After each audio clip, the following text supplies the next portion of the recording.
Okay, in this tutorial I wanted to show you a little bit of how we organize projects. Hopefully you can get some value in this as you're organizing your own projects. This can work very similar in Premiere or Final Cut. Pretty much any professional editing software is going to be similar. I'm going to talk more about the principles of how we like to organize our content, and if you can get some value and just in how to organize things, that would be hopefully helpful. So when you're dealing with kind of episodes and content, you have a high volume of content coming in each and every week. And so we like to stay super organized, and it really streamlines the process. So a couple things here. We have our episodes. So this is each of the episodes, which we've numbered episode underscore and then the number. Labeling things here in the sequence correctly makes it really fast. So when you export it, that is what the end file name will be called. We have all our footage, so all the files that are coming in get named with episode 1 and MP4. So this would be just the kind of raw clip that came from the camera. And then we have I have a blooper sequence that I keep if I see anything funny, and we can drop it in there for later. And then graphics is just anything, the intros, outros, and I'll kind of explain how all that works here in a minute. And audio, anything that where we're music or things we're trying to reference there, I don't really use this too much because we sort of build the intros and outros once, and we use them every single time the same way. So I'll show how that all works in a second. And then specials, if we're doing here's a Instagram ad or something that we're doing that's outside of the regular episodes, this is sort of how we like to lay it out. Now, I'm just now starting a season 3, so there's only 3 clips in here, but typically there can be anywhere from 50 to 100 clips in here. So you can see how it could start to get a little crazy if you don't label things correctly. And what I'll do when I come in, I'll take this episode like this. I'll duplicate it, and so it'll make a copy. I just click in. I go to episode 2, I double click in, and now I've got episode 2, and it's got all the files from the last clip. So I'll just zoom out here for a second, and I'm going to build this episode, and then I'm going to talk through each of the different things that we have going on here. So I'll drag in the clip from 102 here. Now what is very helpful with this is essentially Lindsay, who's recording this, just does the take over and over and over and over again until it's flawless. So there is no editing. So if you're editing a lot of videos and you fixed a lot of mistakes or pickups and all that, that obviously is going to cut down on time. It does take us about less than 10 minutes to edit an episode and export it.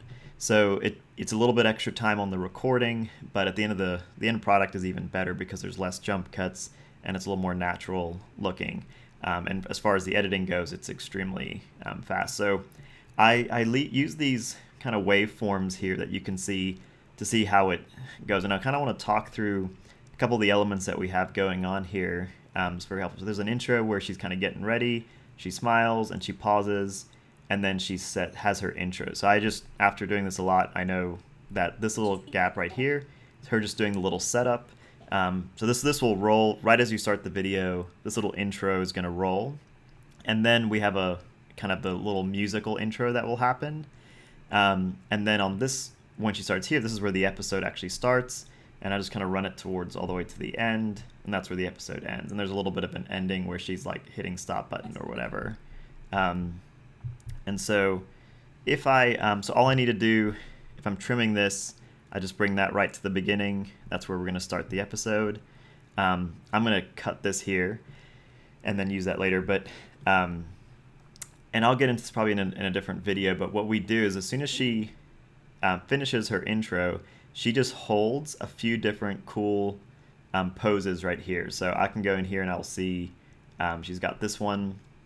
So I'll just hit the little camera here, and this goes ahead and saves a thumbnail to the right folder in our project folder here. And I'm just going to bring that in here as well just to show you this project folder in Finder, or if you're using Windows Explorer, you can organize this the same way. So there's your footage folder. We have an exports folder. This is where everything that's finalized goes.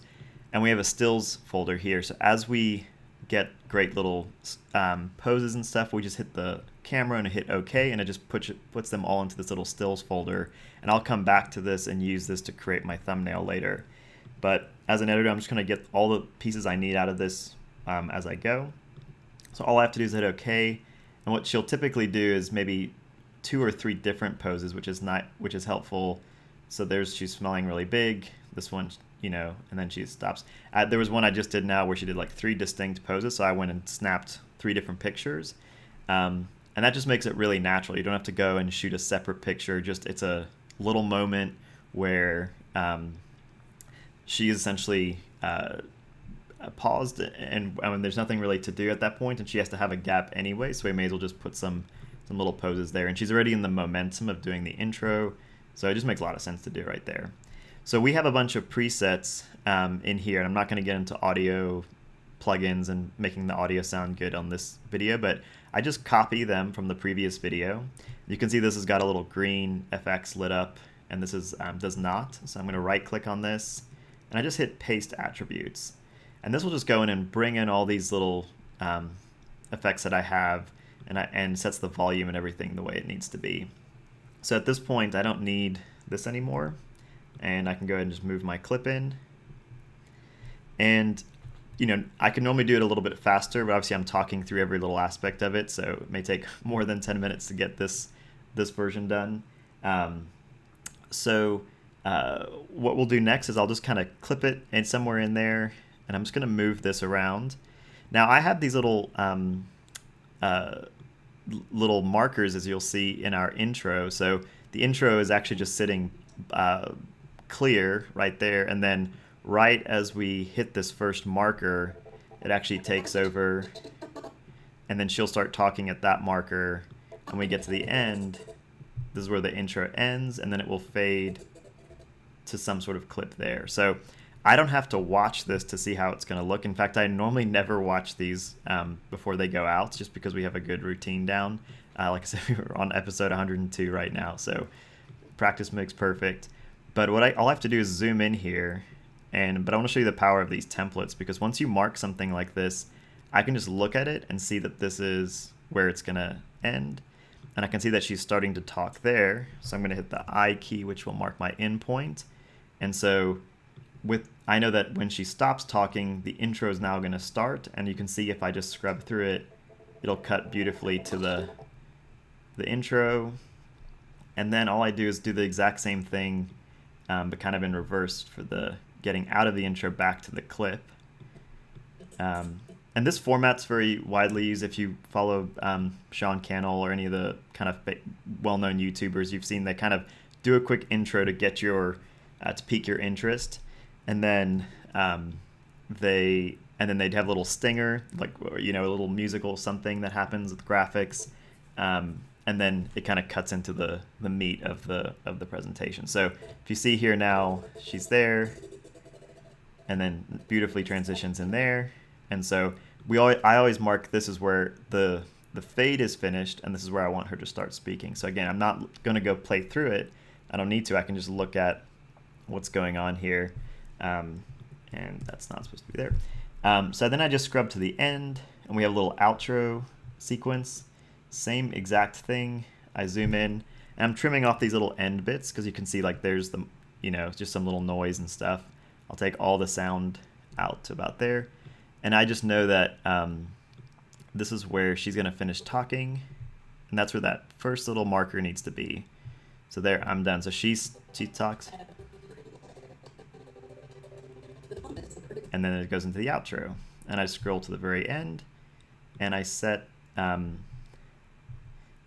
I'd like to do is on the very last frame where this is still in frame, I use the O key. So just a little pro tip there, but you always want to start with someone on screen. You don't want to start on a black and then fade in, like a black background and then fade in, or like a graphic and then fade in. It always is right into the content, right into someone's face. It's always, because it'll grab your attention a lot more. And we're editing this for social media, for various platforms, so people are scrolling through their feed. You don't want them to be seeing a logo of something. You want them to see your face, and then we cut into the kind of fun graphics thing, and then we cut back in.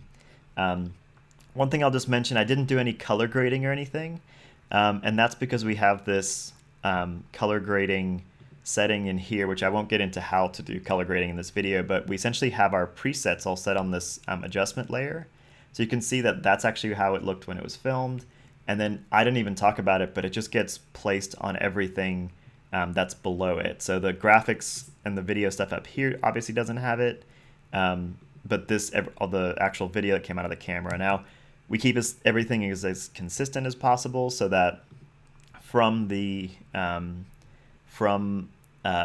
when it gets recorded at the studio, we don't change color settings or anything. We try and keep things as consistent so that I don't actually have to change the color palette. You can see it does a nice little pop for the colors there. So I think that's it. I did want to just show, there's a few little things here.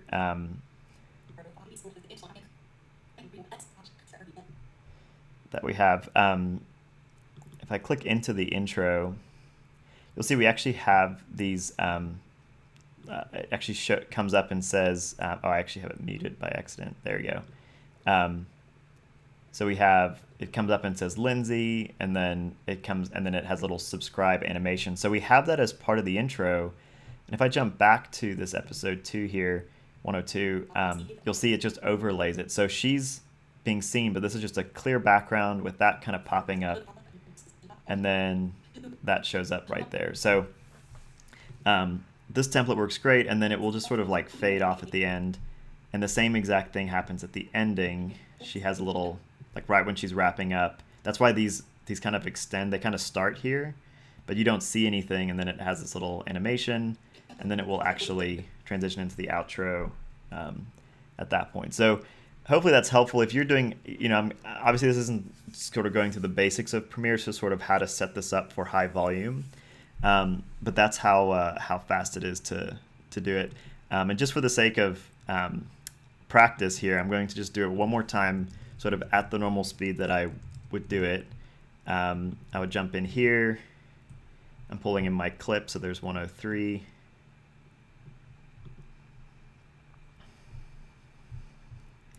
While that's rendering all that, I'm gonna copy those settings again, paste the attributes, click OK. I can get rid of this.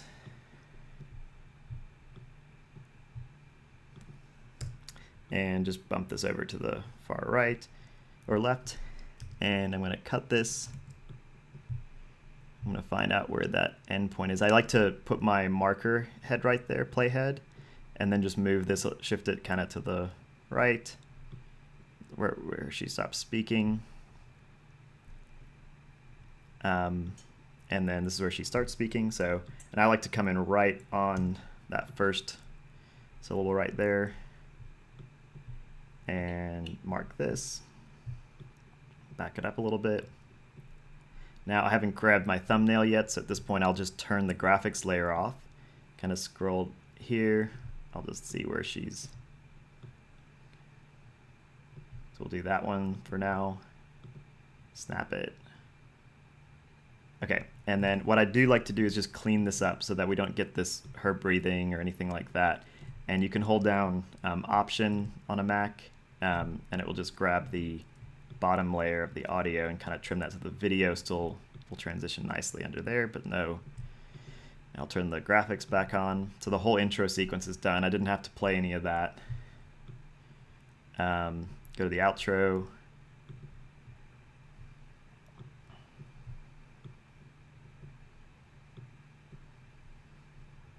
Again, right there is where she stops speaking. Comes up. And we are done. That is editing an episode. And I don't know how long that was. Maybe a minute, 2 minutes. But the whole episode is edited. All I'd have to do now is I select all 3 of these and I'll export them. So I'll do that in another video later, but hopefully that helps you just kind of walk through how to organize your folders here, how to set your project up in a way that has all your intros and outros kind of built once. And maybe I'll get into that, or I can show that now if you want, but I can just jump in. If you double click into the sequence, you can see what's going on with the intro. So we built it once, we marked what's happening. We have some music going on. We have a voiceover here where she talks through a little intro. We have this video file, which came from After Effects, because we decided to be extra and pulled in something from Envato Elements. And then we have this little text thing pop up, and then it fades down, and then it comes up. But little things like the audio has been like automatic. Like we set this once, so like we know the narration of the intro is gonna end there. We know that at this point she's gonna start speaking, so we bump the audio down quite a bit, and then we do this nice slow fade to the end. And I don't have to do any of this when I'm editing. You saw how fast I was pulling in that new clip. I just did this once for the season, and then I just pull it in and don't have to think about it again. And so this gets linked to every single episode dynamically, and then the exact same thing is then happening on the outro as well. So if I go to the outro, same thing, music, there's a bunch of little like text things that come up, and then the graphic ends at the same time, and there's that YouTube like and subscribe button. So again, a little bit more complicated, but I didn't have to do any of that for this episode. I just want to pull that whole intro and outro in as a whole to the clip and then export, and then that way it's nice and clean. I just know there's a bunch of stuff here for the intro, a bunch of stuff here for the outro, and that's it. So let me know if you have any questions. I'd be happy to answer them in the comments below, and hope this has been a helpful tutorial on how to organize and optimize your projects for speed and high volume.